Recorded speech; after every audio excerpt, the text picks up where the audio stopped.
Hi, my name is Karen Holmes. I'm the founder and director of the World Peace Organization for the One World Government. Today I wanted to talk about what's going on in CPAC, in the Republican Party and in the U.S. government, and how that all fits together. I've been working on not so much creating the international government, because let's say that's the product of what we're working to do. My organization is designed to protect the rights of the people, to give, let's say I work with the creator, God creator. I'm a psychic, a channel, and my gift from God is to be able to communicate with anyone on the other side. So I'm working with the past kings and queens and presidents to explain, to enable everyone on the planet to be able to have their unalienable rights and to be able to create the life we want without interference, to be treated fairly and equally, to have a voice in our government. Those are basically, that's my goal on a personal level as a psychic. It's the international government. It's not really my project. It is my project from the standpoint it's everybody's project. But it's also, my project is to basically to help purify the U.S. legal system, to explain what works and what doesn't work, and becoming an advisor to governments. Okay, but then I have to apply the same thing so that every government that we are asked to help is able to be part of this idea and to be able to fit into this. So it's actually the next person who comes in who's going to handle that, and that's a contingency for it. Let's say that I'm working to bring, let's say, God's message, the teachings there, and then how those messages are applied in each of the countries. But now we've reached the point where is somebody else's responsibility, and then that allows everybody to function equally based on the principles of universal law. Okay, so, and now the application of that has been, in each of the countries, has been, the power games are oppressive to the people. So we're looking at the power games and the overview idea of the games, how they work, why they don't work.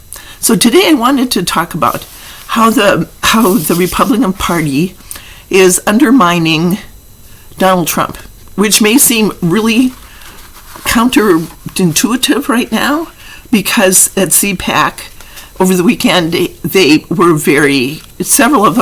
many of them were very, very supportive of him, but they're actually working, because they have different goals, they're actually making a split. Okay, now this is what we're going to talk about now. I have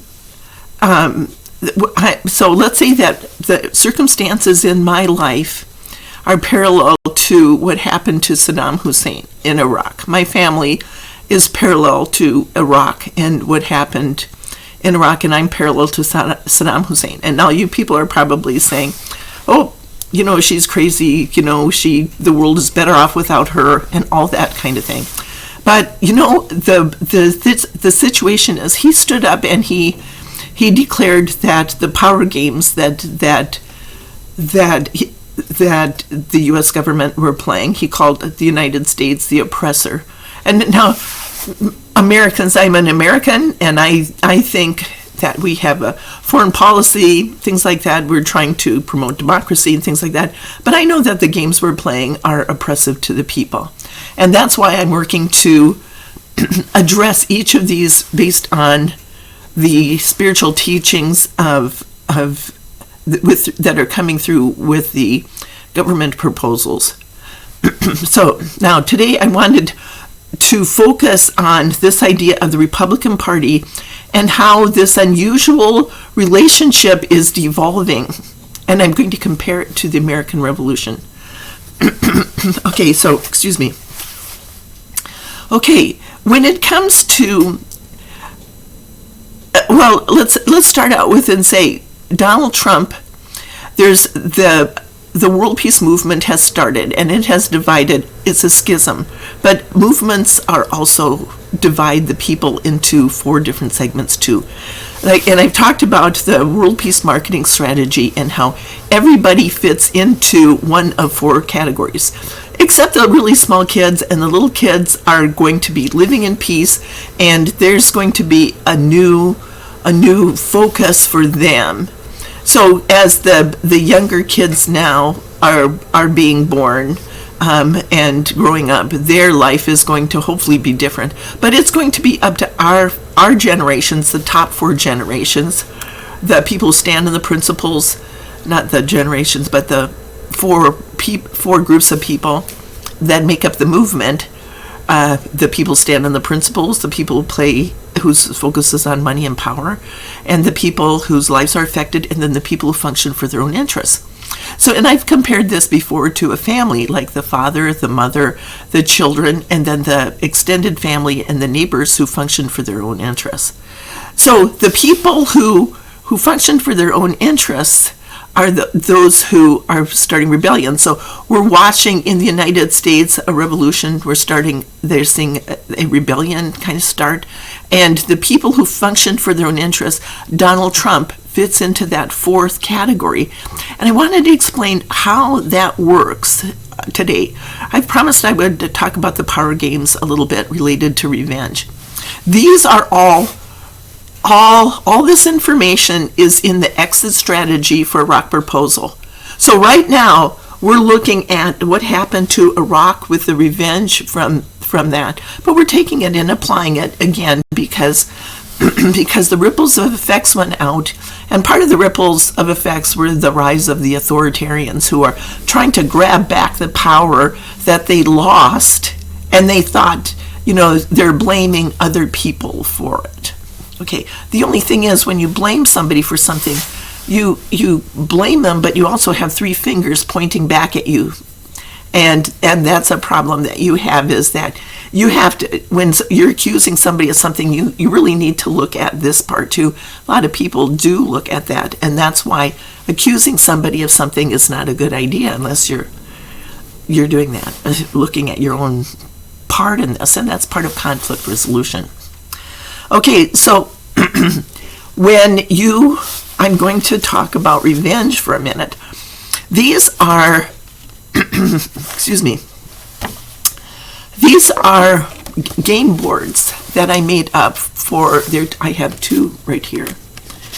These are game boards that I made up for the Power Series booklets. And the first one is the game you play is, who do you trust? Okay, so now if you are Donald Trump and functioning for his own interests, who does he trust? He's 180 degrees from where he thinks they are. The 4th row people are 180 degrees from where they think they are, because Donald Trump is, and he's made it very clear to people that he trusts Russia, and he trusts Putin, like the Helsinki comments that he made. He's focused on Russia as his friends, Deutsche Bank and all of that, all of the Russian oligarchs and that are his friends. He's known people for a long time. The Agalarovs, basically, they're all people who are all connected to Putin. His universe pageant, things like that. All of that is focused on Russia. All his prior relationships as a businessman and things are, and borrowing money and doing that. So that puts him into a situation, and his connection with Russia and the Ukraine, that relationship that led to his first impeachment, the Mueller investigation. So let's just look at that. Who do you trust? If you are getting revenge, that 4th row person is backwards from where you think you are. Now, okay, I'm going to talk about this for just a minute. Revenge brings together 5 groups of people. Okay, this person here, when you draw a 5-pointed star, that's a symbol of revenge. So this person plays the game of pride, and then that allows the person to come in who plays the game of envy. This is pride and war. This has envy and genocide. And that's based on judgment. This one is greed and massacres, playing the game of greed. This one is focused for money and power. This one is focused on weaving an illusion. This is the game of lust, and this is the person who owns people. This is the person who holds people, pushes them away, holds people and pushes them away. Excuse me. And then this person, that allows the people who deny people a voice, this is anger, and this leads to terrorism, and this justifies this. Now, I'm going to comparing this to Iraq and what happened with the revenge. This is known as the Pentagon. That's why the U.S. military, the main headquarters, are shaped like a pentagon, because if you break off the points of a 12-pointed star, you have a pentagon. And that's why the generals wear this. In a way, it's kind of like they've been initiated into this idea of revenge. That's why, it's not a good idea for any president to have the military giving them advice on what to do. The military is supposed to be under a civilian control because of this. And this is one of the problems that George Bush had with the Iraq War, because Colin Powell was the Secretary of State, and at that point in time, he was a retired general. So he had a commander-in-chief. He was used to obeying orders. And instead of saying, a Secretary of State would say, this is not a good idea. We have to have a diplomatic solution. This is a diplomatic solution we need. We don't need to have military. So a military solution should be the very last thing that is ever considered. And there should never, ever be any kind of military response as the first thing on the table. There should always be a diplomatic solution. And now, particularly because the Plan for World Peace has pegged our military, our entire world, on a high level. It's been open to debate. People in 87 countries like the plan that has pegged our country, the entire world, on a very high level. It has affected foreign policy decisions. It helped to stop the nuclear war. But now what we have to do is we are pegged at that point. And where people are now is, those are the principles that we're on. Now what we have is the three levels of the universe. We have the principles, like the father of the idea. Now I'm going to talk about parents as the father, mother, and son idea. Not so much because the father is standing on the principles, because sometimes the mother is standing on the principles and the kids, I'm talking about the idea of the three levels, and I can use the scientific perspective, and that is the potential, the drive, and the plan. Okay, I can use the father, mother, and son idea. I can use the principles of baseball, the application of the principles, and then the game that's played on a certain day. It's the same for everything. I can use universal law, constitutional law, and federal law for our legal system. So I'm not putting a judgment on families and saying the mother is always the problem and the father is always the good one. This is what I'm talking about, is the three levels. So when you have the principles, then you can have the application of that can be either to go up and to stand on those principles, and by applying the power, you are rising to a higher level. Or you can ignore the situation. Somebody comes to you and says something and you can ignore it. Or you can go down into the power games. So this is where it is let's say when the Democrats are standing on the principles, the Republicans are either going up, down, or straight ahead. It drives them crazy when the Democrats stand on principles, because then now they're grabbing for power. So then the application of that, you can say, is in our legal system right now with Congress is the laws that are passed or not passed because of the power games that are being played. Okay, so I wanted to clarify that. So with revenge, what you have is each of these people believes that the act of revenge is going to help them get what they want over here, but it doesn't work because the revenge becomes the means to the end, but nobody's in agreement with that being over here. It's like the Republicans are saying, we're going to totally disregard the Democrats, and we're just going to go and get revenge, and nobody's going to stop us. But with this idea, this is like a war, like lying to Congress to justify war, and which is what happened with the Iraq War. It started here, but there was nobody in agreement because the revenge was the means to the end. Now, so you can tell what people want by this act of revenge. I'll tell you what, if you watched Brett Kavanaugh's confirmation hearing, what happened was he plays the game of, he's been accused of sexual assault. So he plays the game. Now, you can kind of verify this and see what the games are by what they want. They're getting revenge. He made a very quick comment about Clinton and Bill, getting revenge on, he implied that Bill and Hillary Clinton, the Clintons. Okay, so in a way he was saying something that was, I'm standing on this act of revenge. For a Supreme Court justice to say that. But he was basically accused. They were trying to get him to demonstrate that he was lying. The Democrats were, and he was going down into the games. So look, he was grabbing for power. So now what happened was, let's say that he was playing this game with Game of Lust.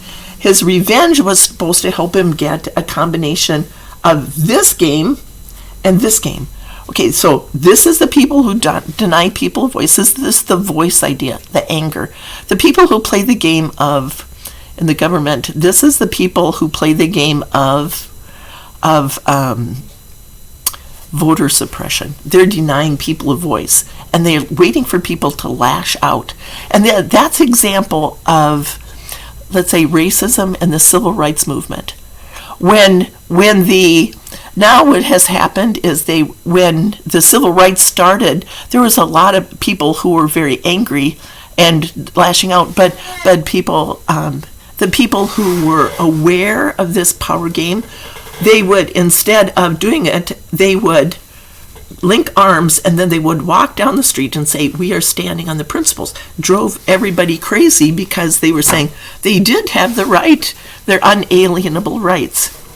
Now, what happens then is that each of these people, when they do this, they undermine the person who brought them in. Okay, now, this, if you look at Iraq, this was George Herbert Walker Bush and the Gulf War. This was the George W. Bush with the Iraq War, but which was actually a genocide. And then, because then this was the coalition countries, but we're playing the game of greed. This was the countries that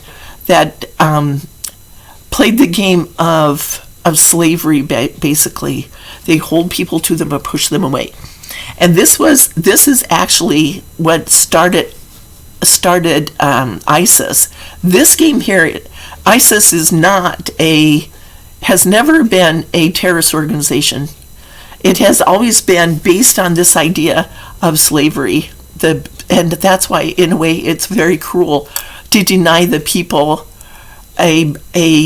who, let's say, got dragged into ISIS, to deny them the opportunity to come home, because especially the women who got dragged into it, the illusion. Because right now, what we have is we have our ex-president is playing the same game that basically the ISIS is.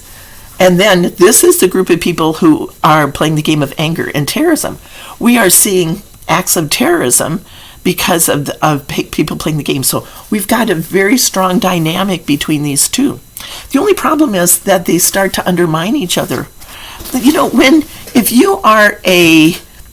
you are George Herbert Walker Bush, and this group over here is Al Qaeda, and you're undermining Al Qaeda, it's like, see, Al Qaeda didn't have anything to do with ISIS. They said those people they're not terrorists. There's something weird about them, and it's because President Saleh of Yemen was playing the game of lust. He was playing this game of lust, playing the people who play the game fear intimacy, so they hold people. They're afraid of being hurt, so they hold people to them, and like jealousy, and then they push them away, or hold people to them and push them away. People trigger them, basically. They trigger people, and they get into this kind of a battle. I'm going to push you away because you're not nice to me.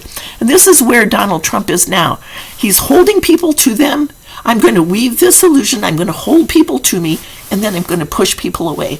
I don't like Mike Pence, and I'm going to hold him to me. And then, you get into this toxic relationship with somebody who functions based on this idea. It's not a good relationship. This relationship over here, let's say that when Donald Trump had been talking about running for president, that allowed him to go and work with Republicans. But the Republicans, let's say you have people from the South, let's say Lindsey Graham, and the people who are working with revenge against with using racism as a way for them to maintain power. In a way, they're holding people to them, and they're pushing people away by denying them a voice. But we're in charge here, so we're gonna do something for you, but we're not. In a way, it's kind of the same, but it's by denying them a voice. The idea of anger, waiting for them to get angry. Now, what we have in the United States are people who are getting revenge, and what people want, the people who are doing that, like the Republicans from the South, who are used to racism and denying people a voice, and we're going to go out now in the whole country, and we're going to deny all Americans a voice in their government. We're going to the Republicans are going to institute, hey, let's take these games. It's worked for 100 years, 140 years, or whatever it is, 160 years. And we're going to apply this to everybody in the country by getting rid of mail-in voting. There's nothing wrong with mail-in voting. There's nothing wrong. It's this idea of the fear and the illusion. So these two groups have been working together, but they have different goals. They're undermining each other. Okay, so now if voter suppression is controlling people, turning them into slaves basically, pushing people away, holding people to them, and creating this sense of division and grabbing for power, then what happens is the Republicans, what they want is a combination of intimacy and respect. The Republicans have lost a lot of respect. Their approval ratings, we're talking about approval ratings. They're trying to get revenge to get approval ratings. That game doesn't work, does it? Wouldn't it be better for them to do their jobs? The people who are doing their jobs, let's say the people like Mitt Romney, or the people who've been in office for a very long time, and anybody who comes up against them has a real hard time to do that because all they're doing is their jobs. You think of somebody with the respect, the people, they don't make waves. They just come and they do their jobs and they do what's in everyone's best interest. I represent, and that's what Joe Biden is trying to do, is to demonstrate that. But it's very hard for him to do that because people are getting revenge on him. We're going to undermine this relationship. But then what happens is, what about if Donald Trump is trying to do that? Okay, now, this game has started to evolve away from, with the Republicans, is who do you admire? Who do you admire? The game from who do you trust? Let's say Donald Trump is 180 degrees from where he thinks he is, and he's addressing Putin, He trusts Putin. Now, everybody plays these games. These are just archetypal games that we're playing because everybody. How many people are afraid of have been hurt in a marriage and are afraid of getting married again? Okay, you understand how this works. You're jealous of somebody and you can't have that intimate relationship with people and things like that. So this is a game that everybody, many people play. Many people play that game. And I'll go into that with how to recognize the games in your own life. Everybody plays the 7 deadly sin games. These are based on the 7 deadly sins. Okay, then what happens is the situation starts to evolve to who do you admire? Okay, so who do you admire? Do the Republicans admire Donald Trump because he is a man who basically has had and able to bring in 74 million voters? Okay, but how did those voters get there? By weaving an illusion. Do they have to kind of like sell their soul to get voters? Okay, 74. So after Donald Trump was during the impeachment, they're going, oh my God, we got 74 million people out there. We got to pull them in. And now what's happening is by seeing those people as potential voters, I can become president if I can just pull those people in. So I'm going to admire Donald Trump and I'm going to sell my soul, basically. That's probably not the best thing to say. How about admire? The only thing is, when you admire somebody, that's this game up here, and that has to do with having respect, getting respect and abundance.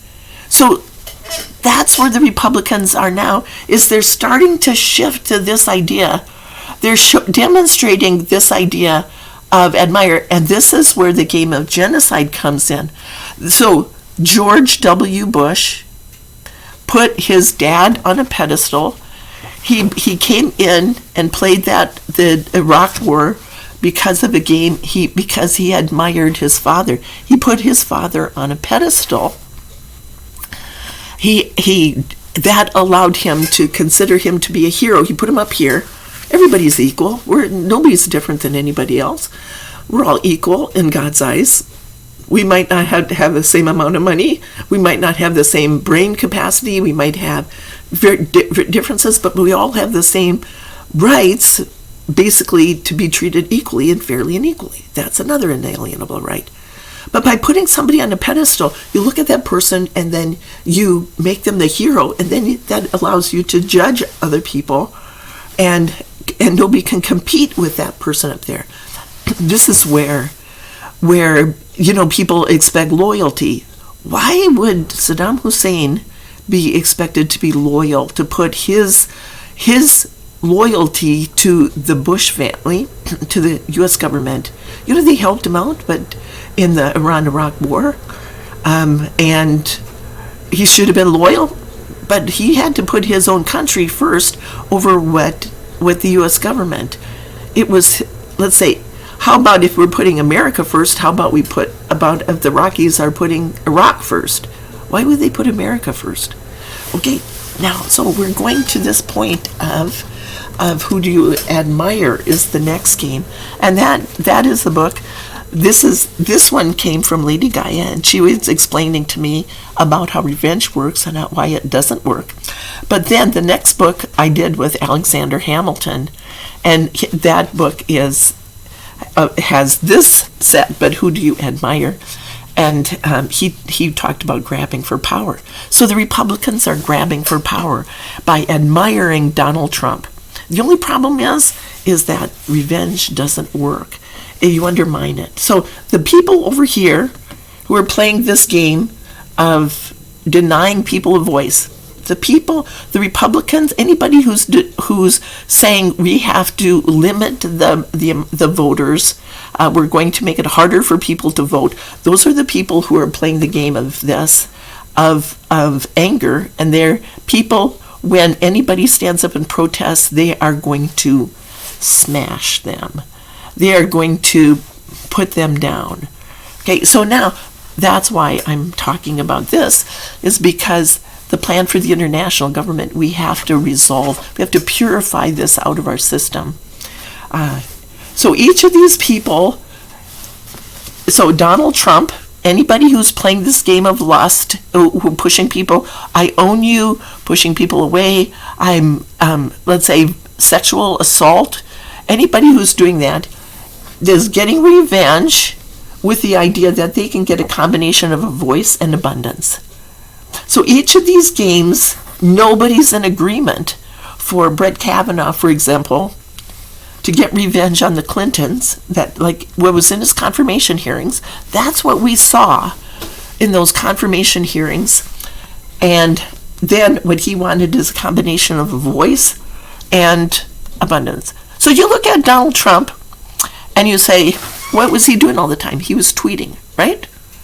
Millions of tweets went out at over his time. He's a million tweets. I don't know how many it was, but hundreds of thousands of tweets. And that's because he wanted a voice and he wanted abundance. Okay, see how this works? You can tell by this. It's like it gives you a huge amount of understanding. Now, I'm not very good at explaining this. Basically, Lady Gaia and I Am That I Am are better at explaining how all this works. But I wanted you to be aware of this because they're undermining each other. How about if Donald Trump is talking about the election being rigged? What about all the down ballot people? Where if that was not right, what about the people who were down ballot? How do they feel about their election being rigged? Was it just Trump that was rigged, or was it the whole thing? Did they have a legitimate right to be sitting in where they are, or not? Okay, what about that? So we have all this information here, this huge body of information, and that. Now, the last thing I want to talk about is, okay, so if you are in a situation here where this doesn't work, what does work is this. You see, this is a board game, and the two players, they each go like this, and then what they're doing is they're actually competing against each other. It's a competition, and the person who plays the game is going to be the winner, except is also going to be the loser, because it doesn't work. It might look like it's winner, but it's not. Okay, because instead you're going against universal law. Now this is the one that I like. I don't like this. Give that a thumbs down. This is the one that everybody loves. This is the one where our government will function with 100% approval rating. This is the one our government has had a 25% approval rating based on this and revenge, and who really wants to join the military to protect minerals in Afghanistan? Why would anybody want to do that? Okay, now, you're welcome to join the military. I'm not saying that. But think about it. So why would you want to do it when there's a plan for world peace that's pegging our country on a very high level, the whole world on a very high level? Why join the military when disputes can be settled in court and you can stay home with your family, and instead of getting ready to leave, you can just stay and watch your kids grow up? Okay? Have kids. In fact, we've got a plan for that, where you can still go and go and work and get a good education and a good job and things like that without it costing you your life. Unless you're in a construction accident or something, and then that's between you and God and what you believe. Okay? So this is the one that works. This is the one in my previous video I talked about storming the mountain. So let's say what happens is we have a situation here where somebody, let's call a Democrat and Republican, come together, and the Republicans, the Democrats, are introducing a a plan, and the Republicans say, no, we don't like that. Well, come up with a better plan. So this allows, when they come up with an idea, then the Republicans can take that idea and they can run with it. And they can build on that idea. That allows the Democrats to go forward too. And then they can build on that idea. Okay, from our perspective, this is what we want. And then what happens is everybody functions on a higher level. Everybody evolves. This is based on making win-win agreements. And storming the mountain, you could say, is a real good way to do that, because you have a whole group of people, 435 in the House or 100 in the Senate, and they're all working together to come up with the highest plan that they can. The Republicans and the Democrats are working together when you have this situation. Who do you trust? Are you going to trust the other people in Congress, or are you going to get revenge on them? Are you going to undermine them, deny them a voice, or because you're weaving an illusion and you're lying, or are you going to actually work together? And the people in Congress who have the greatest success in terms of staying in power are the people who are doing the jobs, and they're working across the aisle, and they're working to benefit their constituents. They're standing on the Constitution and the rights that they have. They're doing their jobs, and they're willing to debate an idea. These are the people who should be trusted, okay? The people who are doing their job because they're using their power to benefit everyone. They're taking what the Constitution gives them, and they're functioning on a higher level for everyone. And that allows legislation, their project, to function on a higher level. Okay, so this is all I wanted to talk about today, about how revenge works and why it doesn't work, and how if you admire somebody. Oh, one more thing that I wanted to say about that. If you admire somebody, one of the things that you do is you deny your own capacity.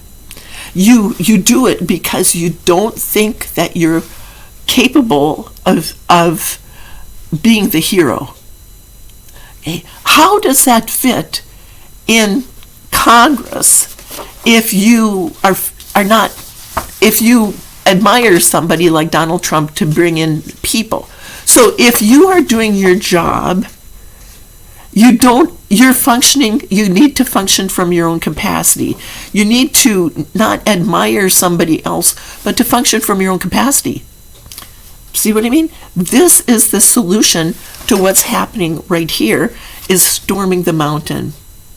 Okay? Working with everybody to create a higher level of results, the highest good for all people. Use our founding fathers and how they functioned to do this. Now, Congress is pretty much stuck. So what we are going to do, our organization, is I'm like parallel to a rock, but the contingency for our plan is that somebody has to come up and assume responsibility for the next segment of this, somebody in our organization, and that is the person who is going to assume responsibility for the constitutional amendment project. So we want an Article 5 amendment convention, because that's how our founders functioned. We want to have this debate, and the government can send delegation to do the debate. I don't know how it's going to happen. That's not my job to handle that. I'm working on this idea of purifying the legal system and getting rid of this idea of revenge, and that's why I'm doing what I'm doing. But it's up to somebody else. There's a contingency for this, because as long as people are standing and willing to put up with the garbage that's going on, the illusion and everything, nobody's going to stand up. So now, there's a contingency, and that is the next person has to come in. And that's all about my books. Because I have to function from my own capacity, and so does everybody else. With the economy as bad as it is, everybody, the first principle of a global renaissance is that everybody has to function from their own capacity. No more functioning, putting people on pedestals. If Donald Trump is saying, I'm rich, trust me, okay, and he's talking to his people, he said, I'm going to make America great again. Basically, the backbone of any economy, if meaning prosperous, the backbone of any economy is small business. What would he be doing for small businesses? What did he do to make those people, his supporters, prosperous? Okay, that's the thing for you to consider is you have to be part of the global renaissance, you have to function from your own capacity. People who do that don't know what their capacity is. So that's kind of where the channels come in next. So this is where we are, the books and the channels. This gives, I'm not a good teacher compared to what God can teach. So the best thing to do is to read the books and to go forward. But the books are not available to the average people, just to the independent members of the organization right now. I can only sell my books to the independent members.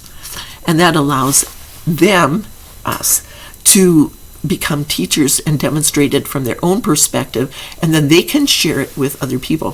When I talk about prosperity and things like that, I'm not an expert on those things. I can't do that kind of stuff. So I have to turn it over to other people who can. And that's where we are right now, is the contingency has to be met. But then everybody else is part of the contingency too, because you have to, instead of relying on other people for their capacity, you have to function from your own capacity. And that's where all this other body of knowledge is going to be shared with you. We're all going to be taking these steps on a global basis, step by step, and demonstrating how it works. And then those kids, our children and our grandchildren and our great-grandchildren and everybody after us, is going to be able to function on a higher level too. Where we are right now, the plan for world peace has been introduced. Now what are we going to do with it? Are we going to go up, down, or straight ahead? Are we going to be in heaven, see it as heaven on earth, hell, or purgatory? Okay, that's all. Please like, share, and subscribe, and then help get this information out to your family and friends. Like I said, I'm not a real good teacher. I'm just learning along with everybody else, and I'm trying to purify the legal system, and then as this starts, it'll just keep on going. So like, share, and subscribe. The first 8 government proposals were all based on this idea that they fell into, including the United States, fell into the crisis because of a sense of judgment, like the global genocide that's devolving. So if you want a rebellion, if you want a revolution, then don't do anything, just let it go. But if you want peace, then you have to stand up and defend it, not by doing anything with guns. No guns, you don't need it. You just have to understand and not get dragged into the illusion. Nobody can prevent you from getting your life. You just have to understand where you are, where you're going, and how to get there. And then there are no obstacles for what you're doing. Okay, so like, share, and subscribe. Thank you for listening.